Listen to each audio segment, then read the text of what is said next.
What do we mean when we talk about the unity of Muslims? Does it mean that Sunnis should wear black clothes and mourn with the Shias during Muharram? Or should Shias offer their prayers like Sunnis with their hands folded on their chests and stop using turbas and prayer rugs?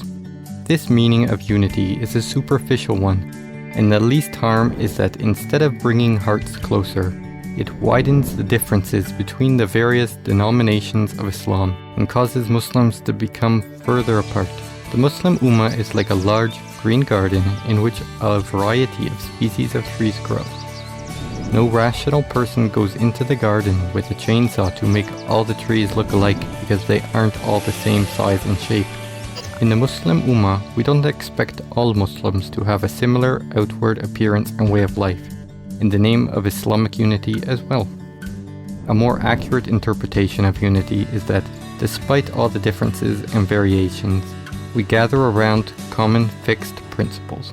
Monotheism, prophecy, the Quran, and the Qibla are the same fixed principles that can bring the great nation of Islam together. From Southeast Asia to West Asia, and from North Africa to Europe and North and South America, every Muslim is like a lush tree. One tree may be shorter, one taller, one lighter, and one thicker. But when all these trees are together, their power multiplies and they prevent any form of hardship.